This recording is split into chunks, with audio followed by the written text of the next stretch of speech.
Oh, aleluia. Eu saúdo a todos com a doce paz do Senhor Jesus. Amém, querido? Eu quero dizer para vocês que sempre que eu retorno aqui é uma honra muito grande. E eu quero dizer para vocês que vocês não têm noção de quanto eu gosto de ministrar para homens. Porque falar com homem não é como falar com menino. Com a mulher a gente sabe mais. Eu estou falando com uma autoridade que, apesar de que hoje você vê pessoas com corpo de homem, adulto, mas as emoções e a cabeça ainda é de menino. Mas na casa de Deus, Deus está trabalhando os seus filhos para ser uma referência, para ser um modelo a ser seguido. Amém? Quantos daqui, quantos direcionados aos homens aqui, eu não tenho dúvida que abençoando o homem, a casa e a família está coberta. Está coberta. E se seu marido não está aqui com a bênção de Deus, você está e você vai ser a ponte. E Deus vai alcançá-lo. E vai fazer o que só Ele pode fazer. E não tenha dúvida, porque Ele é princípio. É princípio. Sempre que Deus se posiciona, você vai ver em toda a Bíblia, dificilmente você vai ver Deus chamar uma mulher para fazer a prestação de conta. Ele chama o líder. Essa autoridade ele constituiu para trazer a lei e a ordem para... Não é que ela não tenha governo em sua capacidade, não. Mas é porque na formação de Deus, ele disse, ela vai auxiliar ele na missão. Mas eu entrego a ele essa liderança e espero que ele faça valer. Então, e eu me sinto bem quando eu estou falando com essa classe. Lamento o que a gente está vendo aí fora.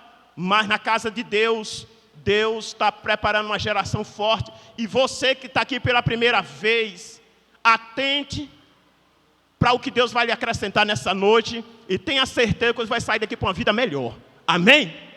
Amém? Glória a Deus. Mais uma vez, gratidão ao pastor e a confiança que ele tem demonstrado em mim. Vocês também, né? Não tem jeito, tem que ouvi-lo. Glória, mas eu estou feliz e sou grato. Quero pedir a vocês que abram a sua Bíblia ligeiramente, por gentileza, no livro de Tiago. Livro de Tiago, capítulo 4, versículo 7. Livro de Tiago, preste muita atenção. A vitória que você espera do Senhor vai depender das atitudes que você vai tomar, a partir da palavra que Ele vai liberar para você. Toda vez que alguém pediu um milagre a Deus, Ele deu uma instrução. E quem decidiu obedecer, viu a resposta. Sempre foi assim. Sempre. Ele vai dar uma instrução a você. Fique atento, porque aqui Deus vai. Eu não estou aqui, receba nessa noite. Tem casos específicos, alguém que já vem batalhando há muito tempo. Quantos aqui, você quer ter uma vida de vitória na presença do Senhor? Levanta a sua mão assim. Verdadeiramente, você que veio aqui, quantos desejam ter uma vida de vitória? Amém? Glória a Deus. Olha bem, vitória é resultado de uma luta ou de uma batalha. Toda vitória é resultado de uma luta ou de uma batalha. Eu não posso esperar ser vitorioso naquilo que eu não lute. Então Deus vai te dar as instruções, vai trazer prevenção a você, porque às vezes você pode errar por não ter conhecimento. Então Deus vai lhe acrescentar informações, você vai errar menos, vai acertar mais e vai ver Deus confirmar o que está prometido nesta palavra para mim e para você. Amém? É assim que funciona. Vamos lá. Tiago, capítulo 4, versículo 17. Todos dobrem sua atenção. Eu não tenho uma palavra com aquele grave. Minha palavra não causa emoção. Também não estou muito preocupado. Eu desejo só que você atente para a informação que a palavra vai trazer. Só quero saber aqui, quantos está conseguindo me ouvir aqui? Levanta as mãos. Glória a Deus. Então está chegando lá, né? Atente para ela. Ó, Tiago capítulo 4, versículo 17. Olha o texto. Aquele, pois, que sabe fazer o bem e não faz, comete pecado. Querido Deus e Pai, quando nós saímos da nossa casa e a gente decide vir à Tua presença, nós estamos querendo a Tua direção. E é o Senhor que determina qual é a palavra. Tu sabe que na motivação do meu coração, o quanto eu percorri em busca, mas eu quero falar aquilo que o Senhor me designou. E eu quero pedir ao Senhor por cada pessoa que veio a esta casa. Eu não conheço os teus filhos. Ainda que eu conhecesse, não está em minha capacidade de decidir o futuro deles. Mas a tua palavra decide mediante a obediência deles, Pai. Eu peço que cada pessoa que entrou nessa porta saia daqui instruído e saia com a prevenção de não sofrer os ataques, as consequências e celebrar a vitória que o Senhor promete. Que a bênção do Senhor repouse sobre todos. Quem toma posse diz amém. Presta atenção. Queridos, olha, eu quero chamar a atenção de vocês aqui hoje para uma palavra que, na verdade, no decorrer de quando o pastor me informou, eu já me preocupei, Deus, qual é a palavra? Porque os membros da congregação em que eu congrego, eu não tenho como direcionar uma palavra. Primeiro que as causas não são iguais.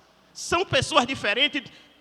É uma clínica de paciente, onde cada um tem seu relatório. E eu não tenho como dizer, essa é a palavra, não, porque nem a receita é a mesma para todo mundo. Então eu digo, Deus, me dá uma direção, me dê uma direção. Porque a palavra que o Senhor me der, o Senhor é que vai falar em cada coração. E o Senhor vai responder cada um mediante a sua necessidade. E eu lutei com isso, passo a passo. Mas eu vou dizer para vocês que a palavra para aqui, para esse lugar, o Senhor veio me dar na madrugada de ontem para hoje. Mas hoje eu ainda tive que ir para uma missão em Pé de Serra, retornei cerca de 1h da tarde. E quando eu terminei de anotar, que eu não sei se eu vou conseguir passar tudo, Deus sabe, já era cerca de quase 6 horas a hora de eu sair para aqui. Mas eu não tenho dúvida que o Senhor há de falar ao seu coração. Observe o seguinte: existe um pecado, que esse pecado não é um pecado premeditado, mas é um pecado que tem trazido uma consequência, tem trazido um desastre na vida de muitos servos de Deus. Eu já estou falando servo de Deus. E eu quero destacar em especialidade, como culto é dos homens, que dobre sua atenção para isso. Que pecado é esse, pastor? É o pecado da omissão. Isso é algo que não se comenta e que a gente pensa assim que é coisa simples. Simplesmente não me deu vontade, eu não quis fazer, não fiz nada de errado. Meu irmão, o pecado da omissão, ele é algo tão grave, presta atenção aqui comigo, é tão grave que ele abre a brecha para uma outra coisa chamada legalidade. O que é legalidade, pastor? Isso aí você vai ver nas constituições das leis do país. É o direito legal de um cidadão, é o direito que você tem em devidas áreas que a lei lhe dá como benefício. Então é o seguinte, a Constituição, seja do país, Brasil, todas as nações, o mundo, ele é dirigido por leis. Vem comigo aqui para você entender o sentido. O mundo é dirigido por leis. O mundo de Deus também é dirigido por leis. As leis existem para dar rumo a um grupo, a uma sociedade ou uma nação. A lei existe para trazer uma ordem, para dar rumo.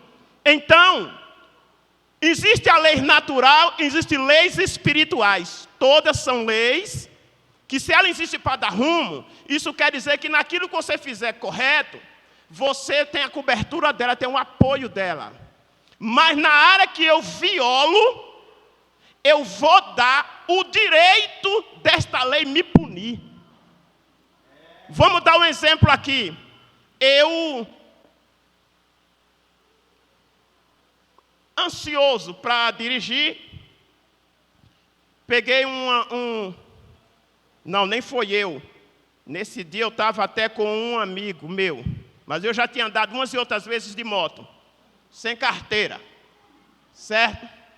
E ali nesse dia eu estava de carona com um irmão da igreja. A gente foi fazer a obra, SPI. Só que não tem essa justificativa não, filho. E a gente vai. Está todo mundo tranquilo. De repente, a gente se depara com a blitz. E aí encosta eu e ele. Aí, meu irmãozinho, a lei, a Bíblia diz que ela existe para a correção dos errados. Resultado, e o policial requereu dele o documento do veículo e a habilitação. Ele não tinha habilitação. 2 vezes aconteceu. Uma vez eu estava com um que não tinha carteira e a moto foi tomada.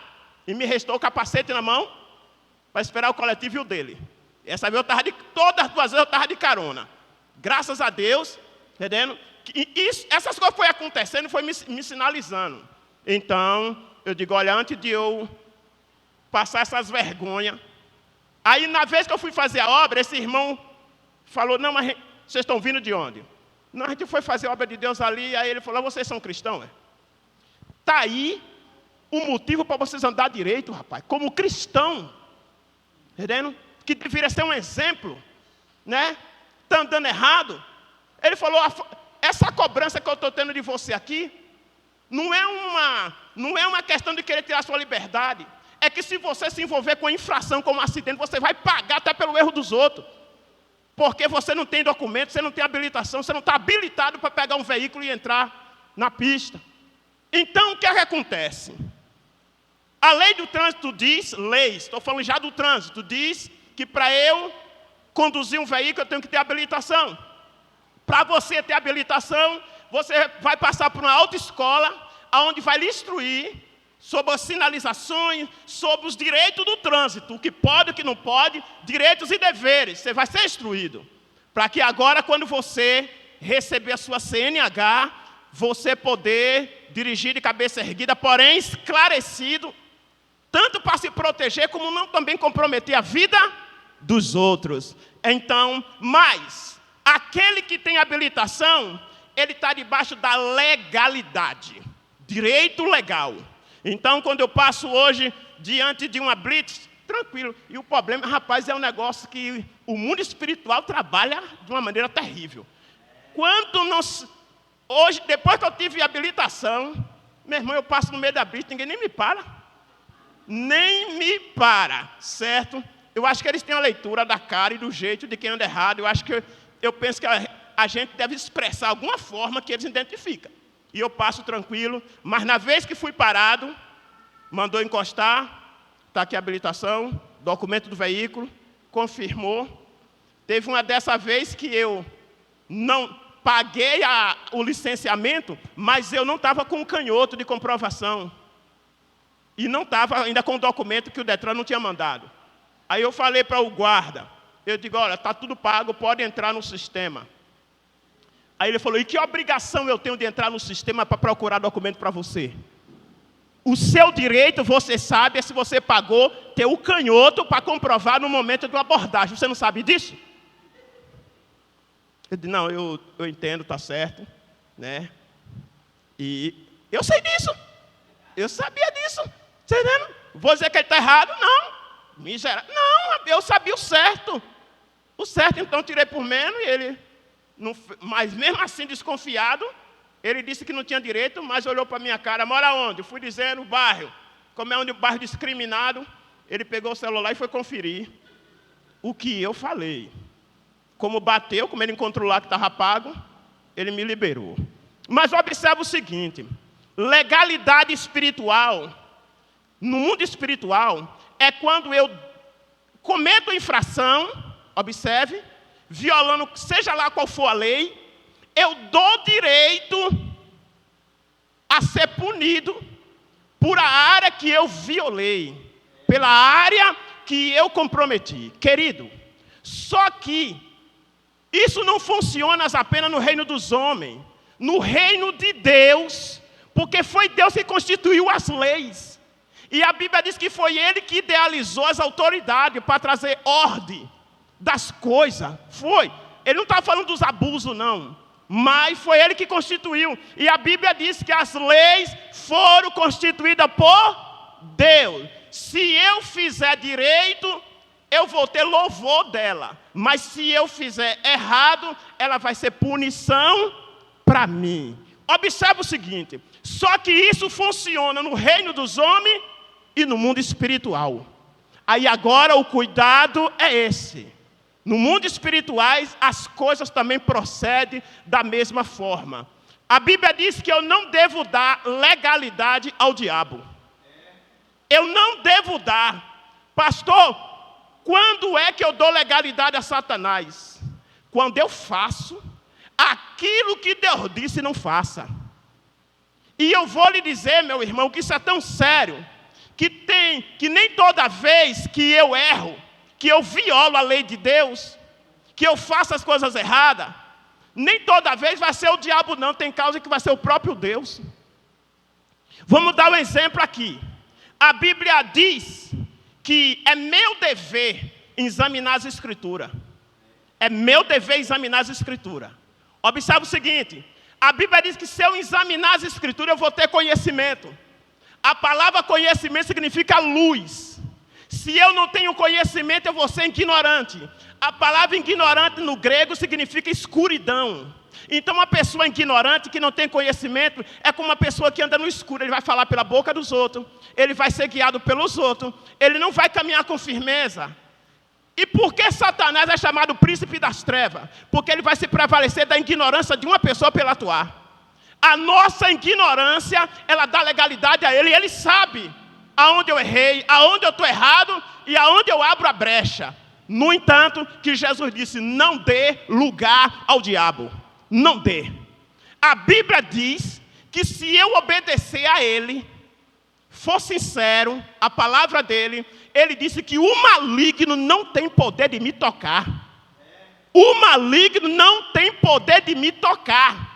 Está registrado aqui e eu sou testemunha disso. Lá, você não tem ideia de quantos terreiros. Lá teve uma pessoa que se converteu, 24 anos de terreiro. Uma pessoa que alguns membros da igreja nem passavam pela frente da porta dela, por causa das farofas de dendê, de farofa branca, aquela coisa toda. Mas é crente que diz que maior que está comigo, mas é da boca para fora, mas no fundo não tem segurança nenhuma, que é maior o que está comigo. Se tem medo então do outro, medo revela insegurança. Quem tem medo fica inseguro. Seu medo é porque você não está seguro. Então, vem comigo aqui.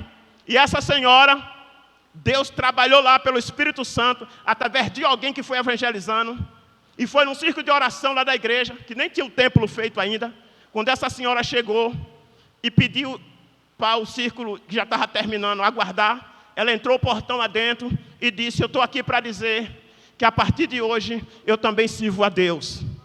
Foi assim a confissão, só que agora ela sabia, ela conhecia as entidades que ela trabalhou.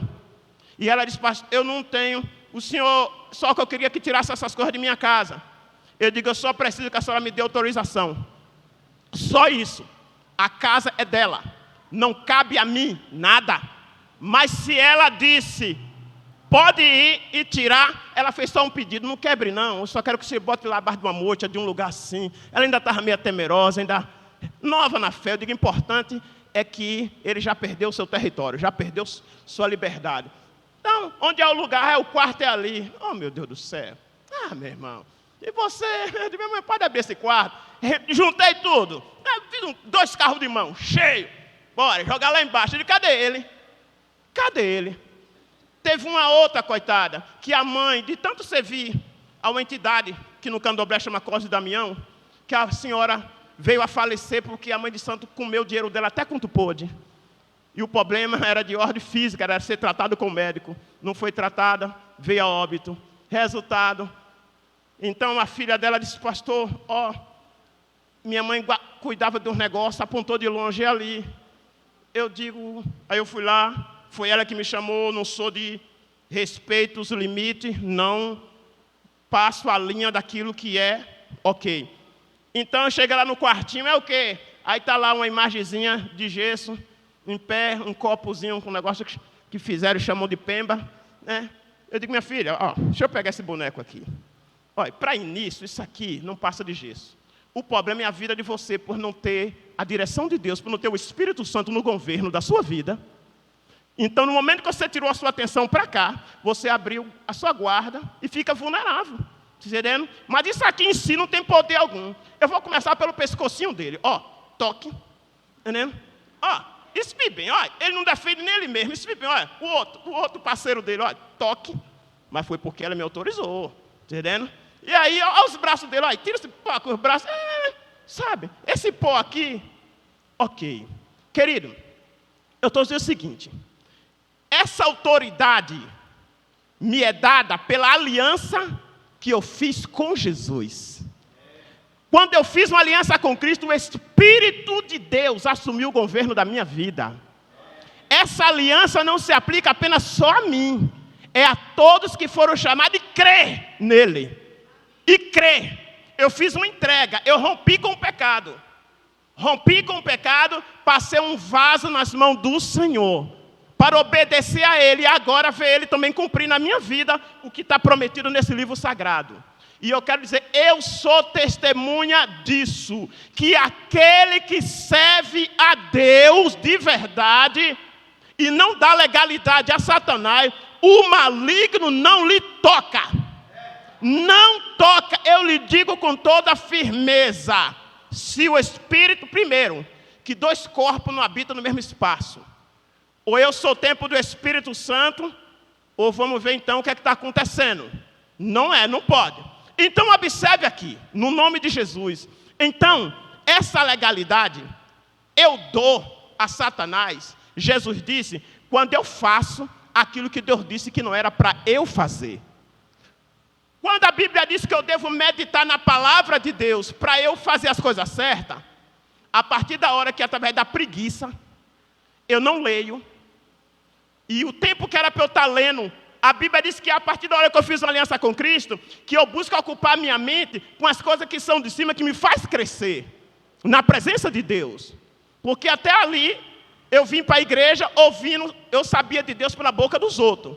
Sabia que existia como aquele pai que fez um filho e largou lá. Então, eu sabia que Deus existia, mas relacionamento, comunhão, servir, não conhecia isso.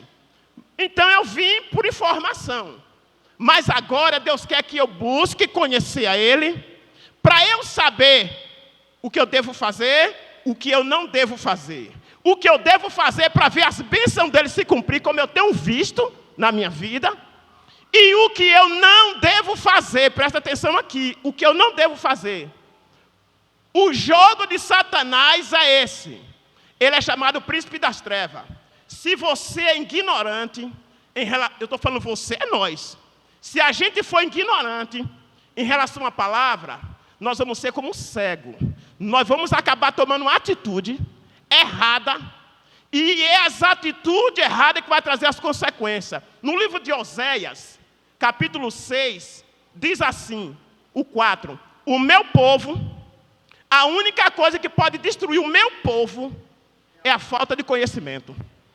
Observe como isso é sério. A única coisa que pode destruir um filho meu, Deus está declarando, não é a força que o diabo tem, nada. Não é a força do mundo. Ai, meu Deus, que o mundão. Não é isso. É a ignorância dele. Porque a ignorância dele, que é a falta de conhecimento, vai levar ele a tomar a atitude errada. E essa atitude vai dar lugar para o diabo.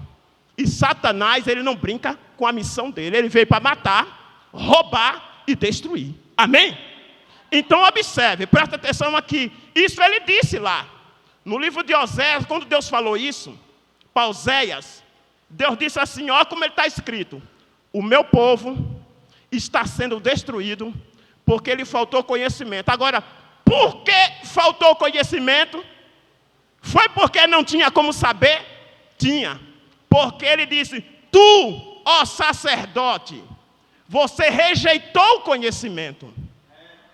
Venha comigo aqui, para você não ficar, para você ir junto. Oséias, abre aí ligeiro. Oséias, capítulo 4. Oséias está junto de Daniel. Chega aí ligeiro. Dedique toda a atenção, meu irmão, porque vitória você tem que ter instrução. Até para você ter as atitudes corretas e ver o cumprimento da vontade de Deus, tudo custa um preço. Então, sentar para aprender já é um preço. Ok? Mas o conhecimento te traz luz, ele te liberta. O conhecimento te liberta. E você vai ver a resposta. E Satanás não terá mais legalidade na minha e na sua vida. Oséias está junto de Daniel. Depois de Daniel. Capítulo 4, versículo 6. Oséias capítulo 4, versículo 6. Quem encontrou diz amém? Amém. Acompanhe comigo e faça valer essa noite que Deus te deu em vir à casa dele. Dedique toda a atenção para essa palavra. Olha lá. O meu povo foi destruído porque lhe faltou conhecimento. Observe aqui agora, por quê? Porque tu rejeitaste o conhecimento, também eu te rejeitarei para que não seja sacerdote diante de mim. Visto que te esqueceste da lei do teu Deus, também eu me esquecerei dos teus filhos. Gente, esse sacerdote aqui, ele está falando o sacerdote do templo. Mas na minha casa, o sacerdote da minha casa sou eu. O sacerdote da casa do pastor Almir é ele. O sacerdote da sua casa é você. Você é a autoridade que Deus constituiu na sua casa. No livro de Deuteronômio, a Bíblia diz que é dever do homem ensinar sua casa, instruir sua casa no temor, na lei do Senhor, para que eles vejam o cumprimento das promessas de Deus na vida dele. Então, observe, só que o sacerdote foi o primeiro a não se importar de ter o conhecimento, porque conhecimento custa, investimento, não é mole, às vezes vai para a madrugada, é um preço, mas é quem vai te levar para a vitória. É uma preparação que vai te levar para uma vida de acerto e de resposta de Deus. Então este homem rejeitou. O Senhor disse, como você se omitiu. Pastor, só está vendo omissão aí. Toda vez, vem comigo aqui. Toda vez que eu deixo de fazer aquilo que era meu dever, eu me omiti. Diga comigo, toda vez que eu deixo de fazer aquilo que é a minha obrigação, eu estou me omitindo. É isso aqui. Toda vez. E eu digo para você, quando você se omite de fazer o que era dever seu, você peca. Você peca diante do Senhor. Existe pecado que é pela prática, existe pecado que é quando você não faz o que você deveria fazer. Na lei do país, isso chama prevaricação de uma autoridade. Você vai ver, às vezes, ouvindo os senadores dizendo que essa pessoa está sendo julgada por lei de prevaricação. Que lei de prevaricação é essa? Era a lei da omissão, onde ele se omitiu de cumprir aquilo que era o dever dele dentro daquela área. Ele não cumpriu. Então ele está sendo julgado e pode ser punido por ele se omitir daquilo que era o ofício, que era a missão dele dentro daquela área. Então eu devo saber qual é a minha missão, qual é o meu dever como homem, como sacerdote, cada um, para que assim cada um de nós façamos aquilo que é o nosso direito. No livro de Samuel, vem comigo aqui, em nome de Jesus. A Bíblia mostra de um outro sacerdote chamado Eli. A Bíblia diz que Eli foi um homem de Deus. Eu não vou ver Deus atribuir algum outro pecado a Eli. Mas, meu irmão, esse sacerdote Eli, ele vai sofrer uma pena tão alta. Sabe por quê? Por ele ter se omitido de fazer o seu dever. A Bíblia diz que os filhos dele, ele andou direito, ok, tudo bem, mas os filhos dele começou a bagunçar na igreja. Começou a bagunçar, os moleques cresceu, começou a levar a casa de Deus de qualquer forma, e ele está vendo. Se Deus me colocou como autoridade aqui, Deus espera que eu cumpra o que cabe a mim. Eu estou vendo a bagunça acontecendo na casa de Deus e eu vou deixando fazer o quê, né? Fazer o quê? Fazer o quê? Não. Isso pode custar caro. Resultado, ele não tomou posição, os moleques, os dois filhos dele, esculhambou. Você vai ver isso no livro de Samuel. Não vou entrar em detalhe porque o tempo é curto para muita coisa.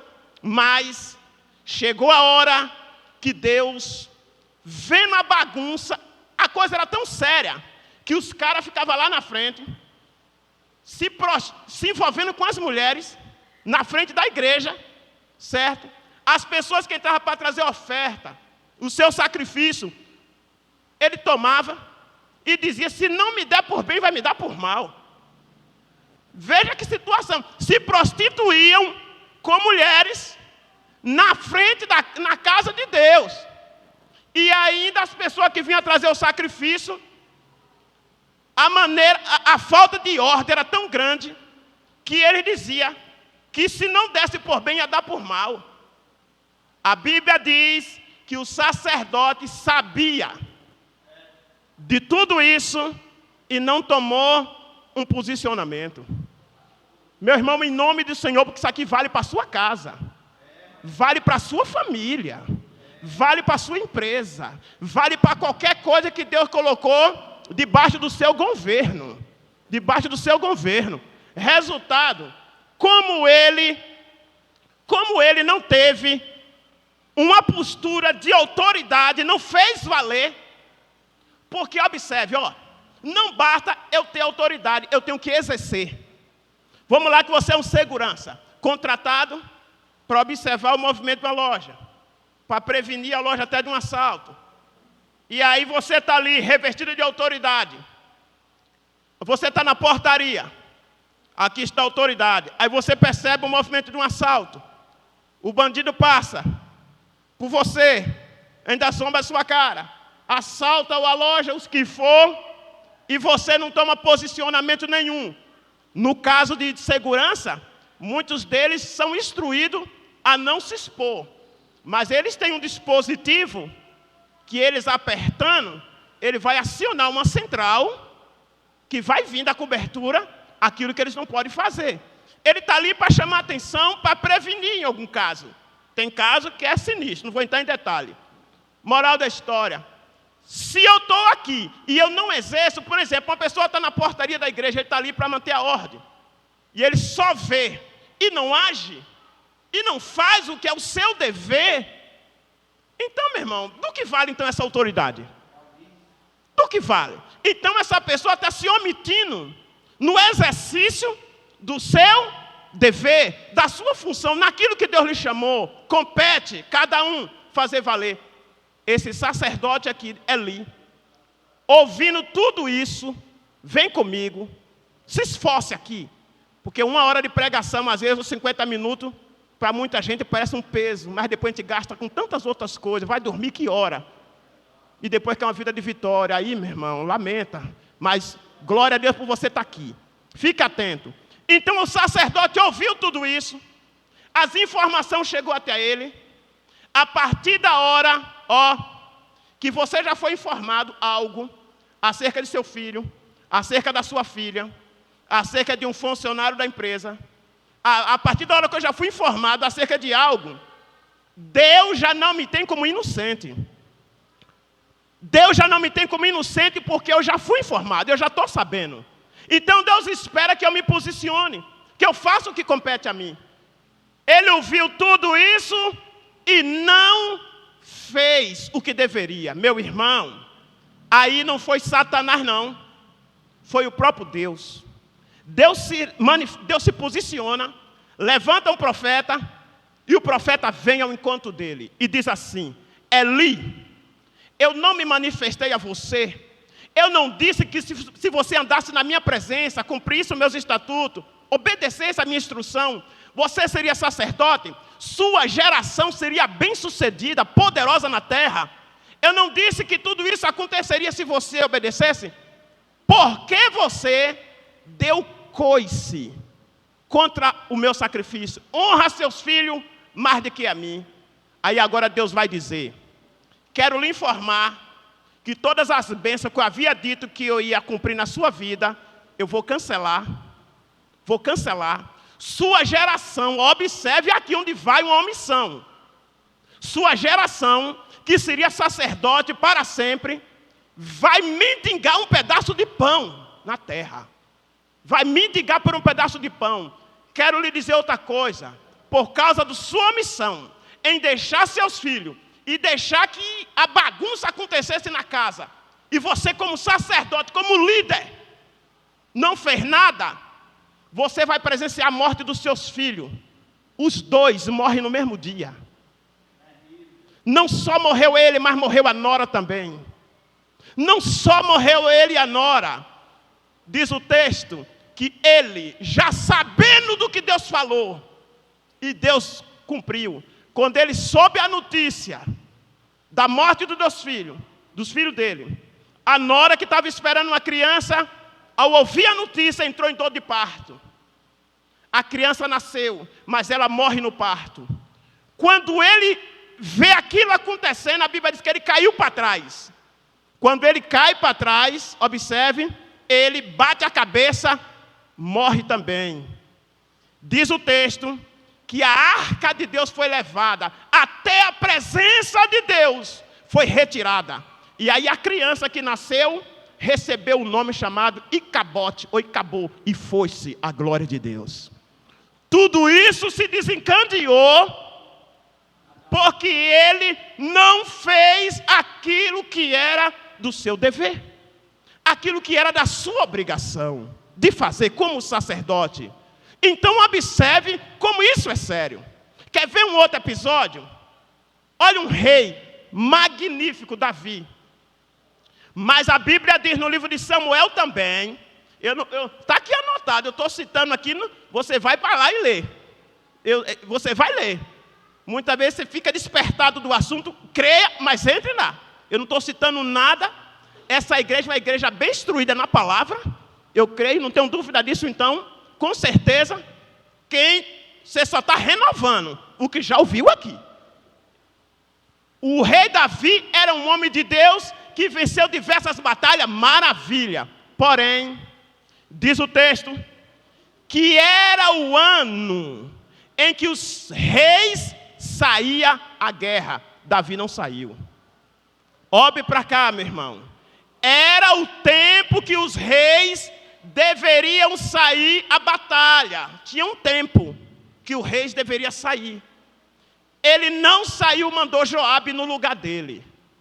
Querido, isso não foi bom não. Ele ficou no palácio. Do palácio ele teve tempo suficiente para entrar onde ele não deveria. Então ele está no pátio. Diz a palavra que na hora que ele está ali, essa palavra que eu estou dizendo, quem disse foi Natã, o profeta que veio repreender ele. Veio um viajante. Que viajante foi esse? Que viajante foi esse que veio? O profeta narrou na parábola, você vai ver na parábola que o profeta narrou, quando repreendeu ele, porque ele pecou, escondeu o pecado e achou que ninguém ia saber. Mas o profeta veio e o profeta narrou. E quando o profeta está narrando, o profeta diz: veio um viajante, aquele homem. A Bíblia diz que esse viajante que veio não é nada mais do que a presença do Satanás. Porque quando o Senhor falou para Jó, quando os filhos de Deus se encontrou com Deus e que o diabo veio no meio também, o Senhor perguntou a Satanás: de onde vem? Ele falou: de passear na terra e rodear por ela. Ele tem viajado muito. Tem viajado muito. E o Senhor disse: vigie, porque ele está ao vosso derredor. Vigie, meus filhos, porque ele está ao vosso derredor. Não está longe, não. Ele é um psicólogo milenar. Ele estuda você para ver onde há brecha, onde há fraqueza. Ele está presente quando eu estou na internet, analisando, me vendo onde é a área que eu sou vulnerável. Onde aquilo que eu estou fazendo, que Deus disse que eu não deveria fazer, Ele está vendo tudo. E vai esperar a hora certa, porque Ele não joga para perder. Só se você estiver debaixo da cobertura de Deus para poder não dar legalidade a Ele. E Davi não foi para a batalha, ficou, mandou outra pessoa no lugar dele. Esse viajante veio, e sabe qual foi o desejo dele? Meu irmão, se fosse só o desejo de fazer sexo, se fosse só o desejo, ele tinha toda espécie de mulheres. Ele tinha todo tipo, que a palavra de rei significa dono. Todas as mulheres que nascem debaixo do governo dele. Ele tem uma certa liberdade. Mas a Bíblia diz que a mulher casada, aquela que tem marido, é proibida a ele. O restante, então ele poderia selecionar. Você vai ver o tanto de concubina, mulheres lindas ele tinha. Agora o viajante que veio a ele, esse viajante é aquele que leva que motiva você a fazer o que Deus disse não faça. Lembra do jardim do Éden? Lembra da comunhão do servo dos dois casais, do casal lá? Aquilo que Deus disse, pode comer 100%. 99%, só tem um fruto que você não deve comer. Aí justamente, aquilo que Deus diz não faça, aí Satanás vai investir, de alguma forma, para que você venha fazer o que Deus diz não faça. E se fez o que Deus diz não faça, abre legalidade para ele. E aí, ele vai muitas vezes operar, e Deus vai permitir, porque eu abri a brecha. Eu abri. Resultado com isso, Davi está no palácio, ele olha para... Quando ele olha no seu panorama, ele viu uma mulher nua, tomando banho. A Bíblia diz que a mulher era formosa à vista. E ele olhou. Quero dizer uma coisa, Satanás também não trabalha só. Assim como Deus também não trabalha só. Tem que ter a nossa colaboração. Tem que ter a nossa participação. Observe que em toda palavra de Deus ele não diz: pode terceirizar a mão de obra para mim que eu resolvo por você. Não, ele falou: eu te ajudo. Toda palavra de eu te ajudo. O que é ajudar, eu quero levantar esse altar. Mas eu estou sentindo que para mim sozinho está difícil. Aí eu chamo o pastor Almir e digo: pastor, meu amigo, o senhor me ajuda a levantar? Então ajudar é eu pegar de um lado e ele pegar do outro. Se eu digo: o senhor me ajuda, ele falou: pronto, meu irmão. Aí eu digo: isso aí, pastor, me ajuda aí, bote força. E eu não faço. Ele falou: não, você quer ajuda? Ou você quer terceirizar a sua responsabilidade para mim? Jogar nas minhas costas? Não. Então você observa que a Bíblia não me diz em momento algum que a minha competência, o que é do meu dever, eu pode jogar, que ele faz sozinho. Ele falou: eu te ajudo. Satanás também, para trabalhar, ele precisa da minha colaboração. Só que ele vai analisar a área que minha mente já está trabalhada, porque ele usa vários meios. Diga comigo. O que eu vejo, pode falar, você está aprendendo e Deus está com você. Diga: o que eu vejo, o que eu ouço, o que eu leio, vai determinar o que eu penso e o que eu sinto. O que eu penso e o que eu sinto vai determinar minhas atitudes. E minhas atitudes vai determinar meu futuro. É assim que funciona. Por isso que Deus diz: filho, se você quer crescer, se você quer ter a direção de Deus, ocupe a sua mente. Ocupe a sua mente. Sintonize sua mente na palavra. Se há alguma virtude, se há algum louvor, pense nisso. Ocupe a sua mente nisso. Só que de repente, eu deixo de fazer isso e acabo indo fazer o que eu não deveria. Então observe, Davi era para estar lá, ele não foi fazer o que competia a ele. Ficou ocioso no seu palácio, foi para o pátio, ele viu aquela mulher. Quando ele viu, observe aqui, ele perguntou a alguém: quem é aquela mulher? Alguém falou: aquela é Betseba, ela é casada, ela é mulher de Uria, o Eteu, o seu comandante, seu cargo de confiança. Rapaz, que mulher, né? E foi alimentando. Esse viajante que Natan falou, que veio sobre ele, em meio a tantas, Betseba não era a mais bonita das mulheres, não. Ele tinha tantas outras. Mas ela, naquele momento, era a que parecia que ia resolver todo o problema da vida dele. E ele mandou alguém lá trazer ela. E se o rei mandar trazer, vem. E ela veio. Moral da história, todo passo foi montado. Porque o pecado, ninguém cai de uma hora para outra. É um caminho que vai se aplanando. É devagar. Hoje acessa aqui, amanhã aqui. É um caminho. Ninguém cai de vez assim. É um caminho. Primeiro vem um pensamento. Você já detectou que isso aqui, Deus não está nisso, aqui está errado. Então, ou eu alimento, ou eu descarto. Ou eu tiro. Se eu alimento, eu já sou responsável por aquilo que eu estou alimentando. sabendo que é errado, e eu estou alimentando. Deus já não me tem como inocente. Ele trouxe ela. Eu acredito, meu irmão, que ela também não estava ali tomando banho à toa. Eu acredito assim. Que ela não estava. Eu acredito que ela também sabia que ele estaria ali. Resultado.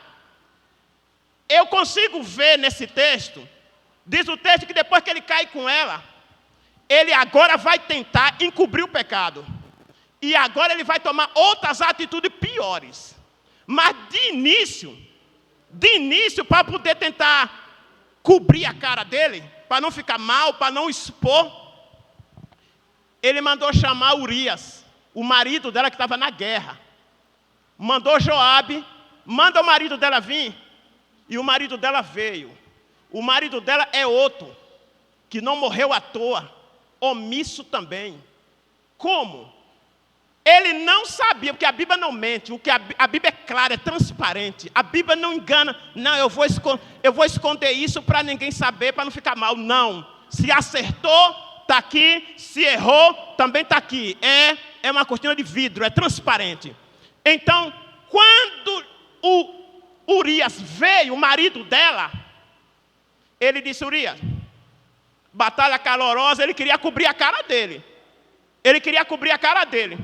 Mandou ele para casa. Sabe o que é que Urias faz? Esse tipo de pessoas não acham, já sou casado, a mulher é minha, então ela segure, espere e seja do meu jeito. Prioridade o trabalho. Entendendo? Ela, olha, mano, a pauta hoje não tem como entrar muito. O sexo é um plano de Deus. Nada que Deus fez foi ruim. Ele fez tudo dentro de um propósito. A Bíblia diz que o sexo é uma bênção de Deus dentro dos planos de Deus, dessas diretrizes, ok? Mas a Bíblia diz que o sexo é um desejo do ser humano. Se essa pessoa não tem o desejo, é porque ele já tem um problema, entendendo? Que precisa ser tratado, certo? Ok. Se ela quiser, se não quiser, também fica sem ninguém. Porque ninguém é obrigado. Eu sei de pessoas amigas minhas que não quis casamento e não é prostituta, se prostituiu não, entendeu? Já está numa certa idade, o que é lamentável é a idade que ela está sozinha, coitada. Sozinha, não tem ninguém, entendeu? Nem um filho, nem ninguém, mas não vou entrar nesse mérito aqui. Então o sexo é um desejo natural causado pelo hormônio do corpo, da mulher e do homem. Uma pessoa, tem gente que tem uma carga hormonal maior, tem outro que tem uma carga hormonal menor. Tem gente que é mais ativo, outro já não é tanto, mas é um instinto natural que Deus criou e fez, e colocou em cada um de nós. Porém, tudo dentro dos propósitos dele, tudo dentro da vontade dele. Só que Urias, o marido da Betseba, ele disse para o rei, a guerra tinha sido prolongada, já tinha vários tempos que ele estava fora, ela só tinha ele. Na hora que ele tem a oportunidade de ir para casa, ele fala: eu não vou para casa deitar com a minha mulher e ficar tranquilo, enquanto meus amigos, meus irmãos estão lá na batalha.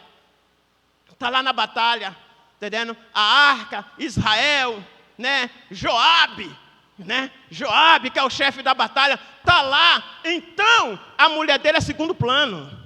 É segundo plano e ele prefere dormir na frente, com os servos, na frente do palácio.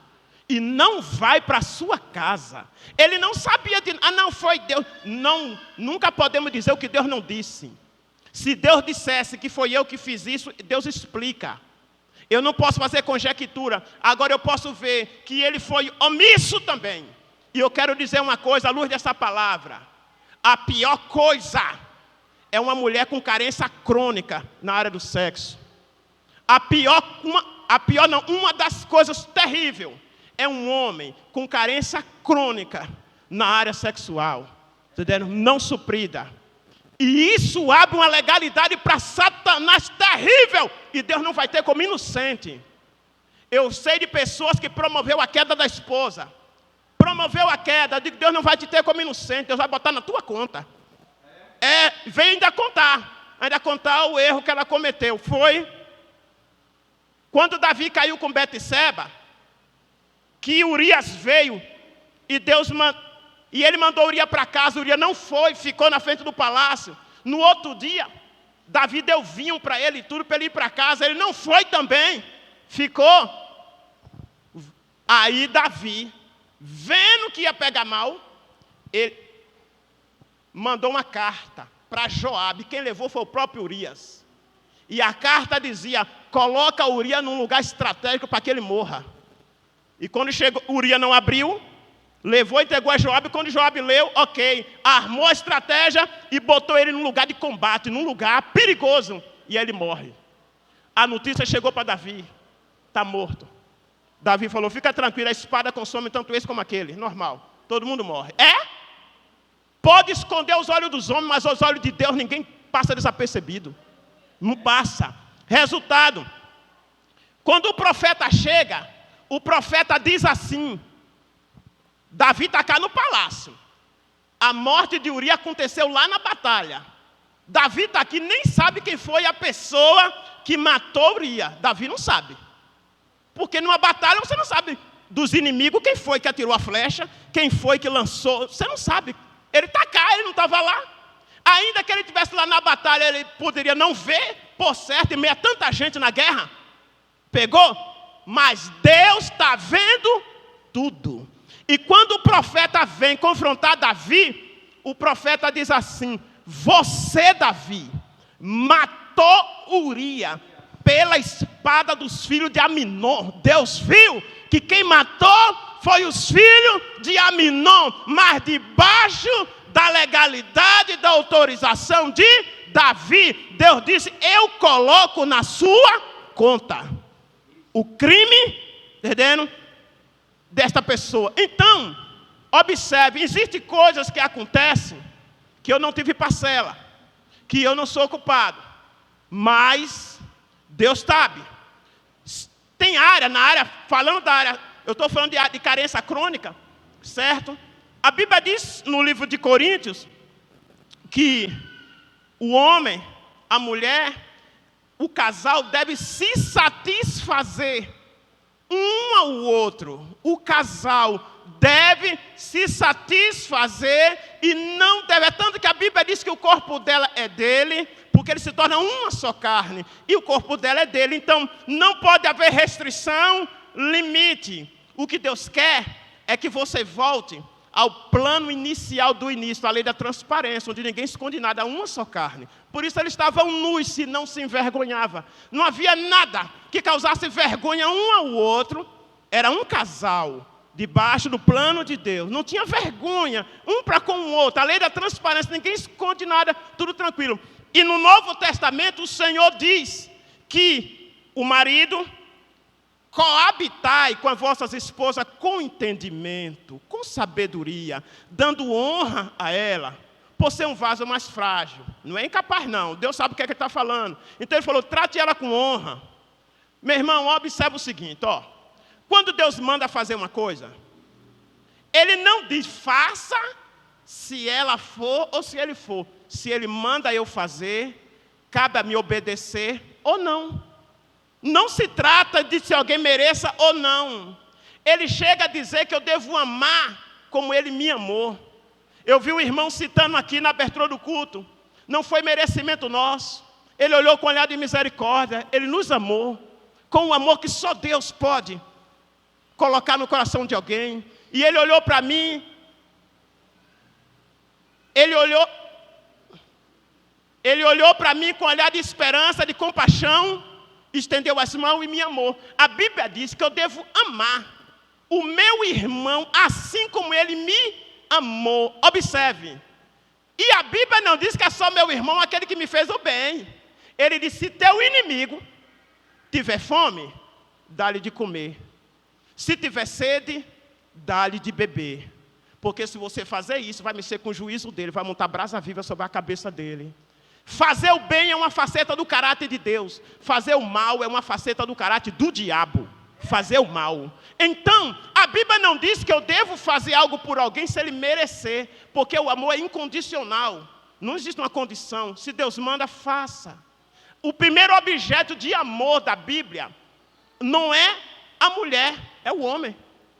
A Bíblia diz: vós maridos, amai as vossas esposas, assim como Cristo vos amou. Então é um mandamento, e o mandamento eu decido se eu obedeço ou não. Porém, se eu quero as bênçãos do Senhor, eu devo decidir por obedecer. Assim eu me qualifico para receber. E a Bíblia me diz que se eu não vos defraudeis uns aos outros. O que é defraudar? Não atendo você não por causa disso. Aí o sexo passa a ser uma negociação. Se fizer isso, apesar de que tudo é um cenário montado, quando o ambiente é de amor, a gente sabe como construir. Por exemplo, quando a gente quer conquistar uma mulher, o homem então é especialista nisso. Quando ele quer conquistar uma pessoa, ele sabe o que fazer. Faz coisa, e eu sei o que eu já fiz. Eu sei o que eu já fiz. Porque a minha esposa, que hoje é minha esposa, disse não 3 vezes para mim. 3 vezes. A primeira, ela disse 3 vezes com firmeza. Não dá. Não vai dar. Não dá. Ela tinha 15 anos na época. Pense. Eu tinha 21. Certo? E quando a gente quer, a gente encontra um jeito. Mesmo diante do não, você vai trabalhando. Você vai trabalhando no coração e vai fazendo coisa para ir montando um cenário. Da segunda vez também não. Mas eu digo, vou fazer um investimento mais um pouco. E fui investindo, entendendo? Até que ela caiu na rede. Mas glória a Deus, que eu acredito que ela não tem vontade de sair fora não. Entendendo? Nós já estamos chegando aos 28 anos. Para a glória do Senhor. E eu digo que até aqui só nos ajudou o Senhor. Também só ela sabe os altos e baixos. E o seu Zé Ninguém, amigo de seu coisa nenhuma. Jesus, só Deus na causa. Mas glória a Deus por a vida dela. Então, eu sei o que eu fiz para conquistá-lo. Agora, a Bíblia diz, coabite com ela com entendimento. Dando honra. Meu irmão, tudo que Deus ensina tem um retorno. Tem um retorno. Em nome do Senhor Jesus. Então, observe. Eu sei de outro que a questão que hoje essa área sexuais, e principalmente ligado a homens, é uma coisa que não se comenta muito. Mulher ainda conversa um pouco mais com a outra, mas homem não conversa muito. E quando conversa é gabolice mentirosa. A gente vê nas firmas aí, os homens, é o cara. Pergunta a mulher se é isso mesmo. Mas lá, sabe, Mas, eu quero dizer para vocês uma coisa. Eu tive um médico, né, buscando melhoria na minha saúde, porque todo ser humano está sujeito a ter deficiência em qualquer área da vida. E nossas alimentações são alimentações comprometidas, que não traz mais a estrutura, o que você precisa para uma resistência de um corpo saudável. E nós, homens, muitas vezes não vamos ao médico buscar instrução para nos cuidar, para melhorar, certo? Resultado, eu tive ao médico, urologista. O médico me disse, para mim, conversando comigo, que eu crio relacionamento, converso, questiono, quero saber e tal. Ele disse, 50%, ele falou, é alarmante esse número, que cresceu muito, ele falando, cresceu muito. 50% dos homens que eu atendo na área urologista, o problema dele chama ejaculação precoce, não atende à necessidade. Vai um pouco de tempo e o restante, cada um que se vire, suba ou desça para a parede, o que for, mas não atende a demanda. Mas se eu me resolvi, o precoce, ele resolveu logo o lado dele, o outro ficou. Então, o que é que acontece? Estou nem aí. Poxa, eu devo me preocupar com a outra. Não é só a minha parte? Não, isso é defraudar. Não defraudei um ao outro, é só a minha parte. Então, eu devo ter algumas atitudes, eu devo fazer alguma coisa. Eu devo buscar, para que isso seja, para que essa vivência, porque isso não é um pecado. Meu Deus, é um prazer da vida que Deus deu ao casal. Então, eu estou falando o quê? Que uma mulher, quando ela está com carência crônica nessa área, muitas vezes vai ser porta, vai ficar vulnerável às investidas de Satanás. Eu vi uma amiga minha, que conversava comigo. Eu não era pastor ainda não, mas já entendia a palavra, já estava na presença de Deus. E ela trabalhava num certo ambiente, não vou estar citando. A casa dela estava numa situação difícil, o marido desempregado, estava tenso. E estava uma situação tão grave, nessa área também. Ele não queria saber de nada e estava aquela... O tempo foi passando. E aí tinha um rapaz que, aos poucos, ele foi percebendo que ela estava com problema na área conjugal. Ele percebeu. E ele foi investindo. Ele foi investindo, uma pessoa como você.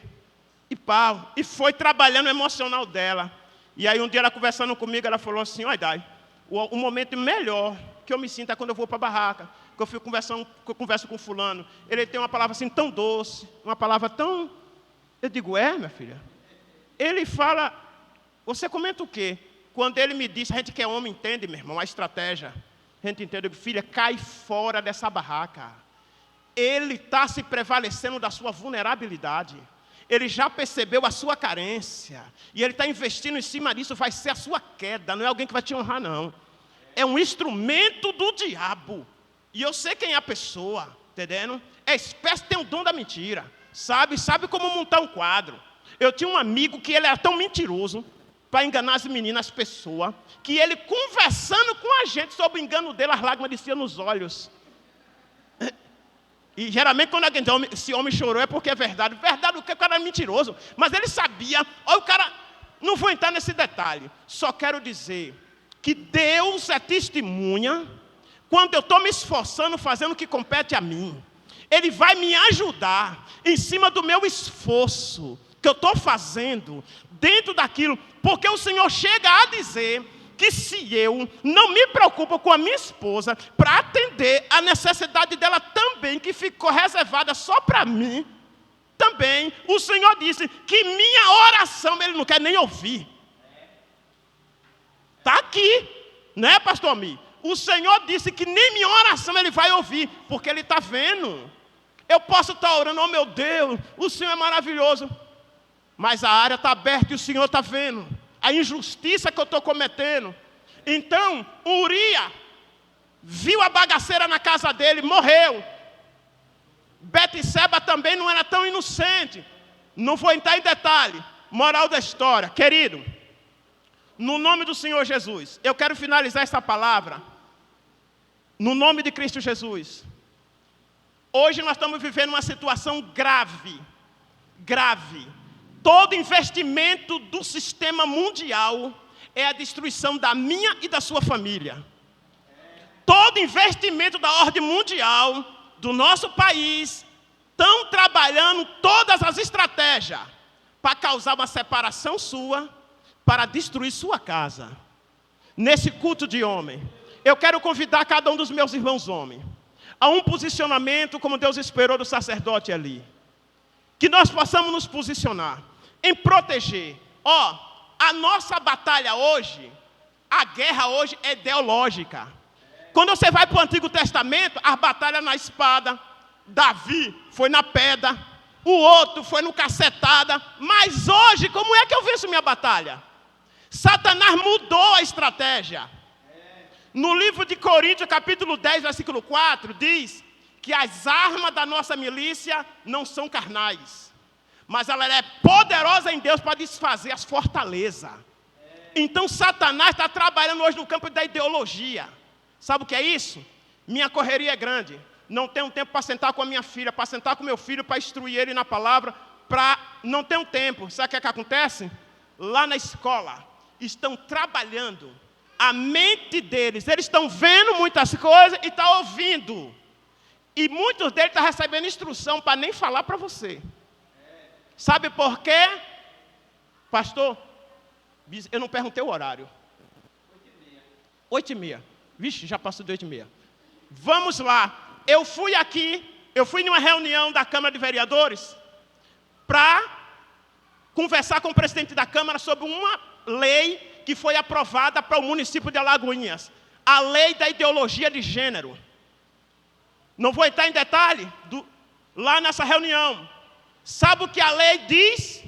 Que ninguém nasce. Você se torna o que você quer. Observe, ninguém nasce. Essa lei, se fosse por calendário, as escolas, como estão trabalhando em cima disso, que não haja mais divisão entre macho e fêmea, e assim o menino de pequeno ele possa ter a oportunidade de experimentar dos dois. Segundo lugar, eles querem trabalhar passo a passo para que os seres humanos entendam que ele veio do animal. Quem já estudou a história mais antiga, um tempo mais atrás, até que hoje os livros não são mais igual. Você ouviu que a gente veio do macaco. Quantos aqui já ouviu isso na escola? Levanta a mão, só para eu saber se outros também. Isso. Então que um dia a gente foi um macaco assim, foi ficando mais em pé, foi ficando, até que se tornou um homem ereto. Pronto. E aí foi civilizado e se tornou. Moral da história. Além da ideologia de gênero, quer resgatar a consciência que a gente veio do animal. Se a gente veio do animal, então o instinto do animal é natural. Então é o seguinte, se você vê uma cachorra cruzando com o irmão cachorro, ninguém censura ela. Por quê? Porque é natural. Se vê o cachorro cruzando com a cachorra mãe, certo? Ninguém deve censurar, não é censurado porque é o instinto animal. Pegou? Olha onde a coisa vai dar. Então, qual é o conceito? É que, depois que o ser humano se civilizou, começou a impor a vontade dele em cima de você. Aí agora, eles que já vêm trabalhando para ser o menino e vendo coisa, e motivando, lembra que eu disse que o que você vê, o que você ouve e o que você lê determina o que pensa, o que sente? Aí agora, desperta o sentimento para uma área e depois é dito que ele não converse muito com você para você não tentar impor sua vontade nele. Porque foi isso que aconteceu na civilização, é o que eles querem. Isso não é dito aberto assim. É ensinado de diversas formas. Meu irmão, hoje os desenhos em nome do Senhor Jesus. Acompanhe, minha irmã, em nome de Cristo, o que sua filha está assistindo. Meu irmão, a batalha, não pense que você vai chegar aqui orar e Deus vai fazer sozinho. Acompanhe, o filho é seu, a filha é sua, o casamento é seu. O que compete a mim, eu tenho que fazer em nome do Senhor Jesus. Eu já vi quase minha filha escorregar. Se em tempo, Deus não me der. Ir na escola, ver o que está acontecendo, acompanhar aquilo que é meu, para você não ouvir a notícia. Eu tenho uma pessoa na igreja, muito aberta, muita confiança na menina, e lá foi trabalhando, foram investindo, a mãe toda serva de Deus, toda, sabe, e quando ela recebeu, foi a declaração, e a menina declara que nasceu no corpo errado, que é mulher, mas que na verdade ela não é, que ela é homem. Isso aqui foi, e outra, até hoje, essa mãe não conseguiu fazer voltar atrás. Não conseguiu fazer voltar atrás. E ela tem que, às vezes, assistir, ver a sua filha, aquela, sabe? Não desista, porque Deus é um Deus que dá vitória quando a gente luta. Mas eu quero dizer ainda na área da prevenção, seja a sua filha, seja a sua filha. É uma criança, deixa ele brincar com o celular que é para eu. Meu irmão, essa é uma das portas. Tem um menino lá da nossa igreja, que eu já vejo o menino com tendência para o homossexualismo. Ele assiste um tipo de desenho que o desenho já é motivador. O desenho está trabalhando a mente dele. E os pais não percebem. Quando a gente fala, não, a gente vê. Vê o quê, meu Deus? O menino tem uma habilidade de manuseio. Quando ela vem, ele muda. Ela não tem nem habilidade de lidar com a coisa. Moral da história, o menino já está apontando. Na salinha com as crianças, ele já deu um sinal dando beijo em um outro menino. E a gente está avisando a ela, E não é só orar, porque Satanás está sendo a batalha ideológica. Eu preciso falar, eu preciso sentar com meu filho. Satanás está investindo de um lado, mas você precisa aqui, conversar com ele. Porque antes do diabo assumir o governo, ele vai usar alguém para falar, para instruir. Seja uma colega, seja a professora da escola, seja o vídeo que está assistindo lá, seja o que for. Ele está recebendo instrução, mas ele precisa ouvir Deus falar com ele através de você. Precisa, até a fé, a Bíblia diz que ela vem pelo ouvir, e ouvir a palavra. separe o tempo. É sua herança, é seu maior troféu. O pastor Josué Gonçalves diz que nenhum sucesso justifica o fracasso de uma família, nenhum sucesso justifica. Então, em nome do Senhor Jesus, aquilo que é da sua competência, lute, meu irmão. Não abra mão da sua herança. Ah, pastor, já tem um caso. Em nome do Senhor, não abra guarda, não.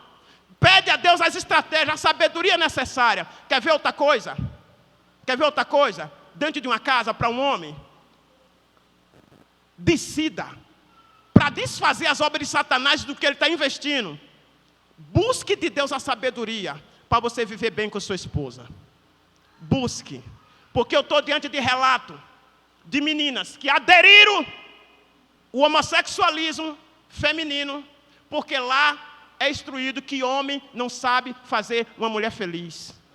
Que homem é violento, que homem é assim. Olhe para seu pai. E aí, meu irmão, vem um modelo de dentro de casa. E aí, meu irmão, Satanás ganha caminho lá. Eu vi há muito tempo dizer uma frase, que a maior declaração de amor que eu tenho para com meu filho é amando a mãe dele. Que é esse objeto de amor entre nós e entre ele. E eu concordo com isso. Cheguei à conclusão que a pessoa que eu devo dedicar toda a minha atenção. Primeiro, quando eu comecei, não tinha filhos. Meus filhos é resultado do meu relacionamento com ela. Então, e dessa construção da história. E pelo outro lado, hoje já estou vivendo isso. O meu filho já casou, já foi. A minha filhota já casou, mas foi. Quem resta é minha neguinha. Eu que não cuide dela. E quando ele está mais a neguinha dele, quando eu penso que ele está aqui, já viajou, já sumiu. Não tem muito compromisso comigo. Claro, ele está certo. Tem que seguir o caminho. Certo? Se sobrar tempo... Cadê? Está em casa? Não, viajei, estou com fulano. Ok, meu filho, Deus abençoe, está longe. A minha menina também, com o seu negão lá, sabe? Cada um na sua, eu que não cuide. E sabe o que é que acontece? Eu concluí que minha casa não passou de uma pensão, onde o hóspede não pagou água, não pagou luz. Até na saída eu ainda paguei festa de despedida, foi o casamento. Sabe? E aí eu digo, não... Meus filhos, cuida, quem vai restar? Até quando a igreja, eu estou no culto, uma benção. Quando termina, cada um vai para a sua casa. Quem resta é a minha neguinha, é ela, que vem junto comigo nessa batalha, sabe? Altos e baixos. Então, em nome do Senhor Jesus, que Ele me ensina, vem o retorno disso. Seja você mulher, seja homem, faça o que compete a você, faça o que é do seu dever, faça em nome do Senhor Jesus. O que cabe a Deus, Deus vai fazer.